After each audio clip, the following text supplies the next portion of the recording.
Hi guys. వాతావరణం చాలా చల్లగా ఉంటే మన వాళ్ళకి ఎక్కడ లేని కోరికలన్నీ వచ్చేస్తాయి కదండి. మరి అది వచ్చేసి దమ్ బిర్యానీ అడిగారండి. దీని ప్రిపరేషన్ ఎలాగో దీనికి కావాల్సిన ఐటమ్స్ ఏంటో చూసేద్దాం రండి. ముందుగా వచ్చేసి పెరుగు, 2 ఉల్లిగడ్డలు, బిర్యానీ రైస్, ఎగ్స్, ఉప్పు, కారం, పసుపు, మిర్చి, biryani masala powder, chicken masala powder, అల్లం వెల్లుల్లి పేస్ట్. ఇప్పుడు తయారు చేసే విధానం: ముందుగా రైస్ని వచ్చేసి మనకి ఎంత కొలత కావాలో అంత రైస్ తీసుకొని దాన్ని శుభ్రం క్లీన్ చేసి అందులో 6 పచ్చిమిర్చి దాకా ఈ విధంగా కట్ చేసుకొని వేసుకొని దాంట్లోకి రుచికి తగినంత సాల్ట్, అంటే 2 స్పూన్లు అయితే కరెక్ట్గా సరిపోతాయండి. ఇప్పుడు సాల్ట్ వేసుకొని అందులోకి మనకి తగినంత వాటర్ వేసుకొని పొయ్యి హైలో పెట్టుకొని రైస్ని ఉడకనివ్వాలి. ఈ విధంగా ఉడికినాక వార్చేసుకోవాలి. చిన్న పలుకు మీద ఉడికితే చాలండి. వార్చేసుకొని పక్కన పెట్టుకొని ఇప్పుడు చికెన్ తీసుకుందాం. నేనైతే 1/2 కేజీ చికెన్ తీసుకున్నానండి కేజీ రైస్కి. ఇందులో chicken masala powder, biryani masala powder full packet ఒకటి వేసుకోవాలి. ఒక 2 స్పూన్స్ కారం, చిటికెడు పసుపు, రుచికి తగినంత సాల్ట్ వచ్చి 1 స్పూన్ అయితే సరిపోద్ది. గరం మసాలా పౌడర్, ధనియాల పౌడర్, అల్లం వెల్లుల్లి పేస్ట్ 2 స్పూన్లు అయితే వేయాలి కన్ఫామ్గా.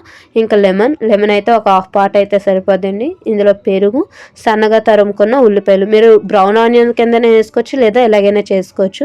ఇప్పుడు పుదీనా, కొత్తిమీర వేసుకొని ఇందులో కొంచెం ఆయిల్ కూడా యాడ్ చేసుకొని బాగా కలుపుకోవాలండి. ఈ విధంగా కలుపుకొని హోల్ గరం మసాలా అంటే లవంగ పువ్వు అవన్నీ వేసుకొని ఈ విధంగా కలిపేసుకొని ఒక 5 మినిట్స్ మనం కొంచెం ఆయిల్ పైన వేసుకొని పక్కనైతే ఒక అరగంట సేపు వరకు పక్కనైతే ఉండనివ్వాలి. ఒక అరగంట పోయినాక మళ్ళీ స్టవ్ హైలో పెట్టుకొని ఈ విధంగా చిన్నగా ఉడుకుతుంది చూసారు కదా. ఆ విధంగా ఉడికినాక అందులో పైన కొంచెం పుదీనా వేసుకొని మనం ముందుగా ఉడకబెట్టిన రైస్ ఏదైతే ఉందో అది కొంచెం ఎలా పైగా స్ప్రెడ్ చేసుకొని, ఏ విధంగా కలపడాలు కట్ట చేయకూడదండి. ఈ విధంగా స్ప్రెడ్ చేసుకొని పెట్టుకొని స్టవ్ ఏదైతే ఉందో ఆ స్లిమ్లో పెట్టేసుకోవాలి. ఇంకా హైలో నుంచి తీసి స్లిమ్లో పెట్టుకొని మూత పెట్టేసి ఆవిరి ఎటువంటి వైపు బయటకు పోకుండా ఒక తెప్పలతో ఇలా వాటర్ పెట్టుకున్నారంటే ఆవిరి అన్నది పోదు.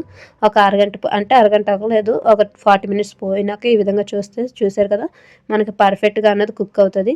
మీరు పైన కలర్ కింద కావాలి అంటే కనుక మిఠాయి కలర్ కొంచెం వాటర్లో కలిపి ఈ విధంగా చేశారంటే మనకి పర్ఫెక్ట్గా బయట ఎలాగైతే ఉంటుందో బిర్యానీ అదే ఫ్లేవర్లో అదే టేస్ట్లో మనకు కన్ఫామ్గా అయితే వస్తుందండి. ఇది వెంటనే మీరు కలపకండి. ఒక 5 మినిట్స్ అంటే ఒక చల్లారినాక ఆ విధంగా కలిపితే కనుక టేస్ట్ అయితే చాలా బాగుంటుంది. మీరు కూడా ట్రై చేసి ఎలా ఉందో కామెంట్ బాక్స్లో పెట్టండి. అలాగే లైక్ చేసి సబ్స్క్రైబ్ చేయండి.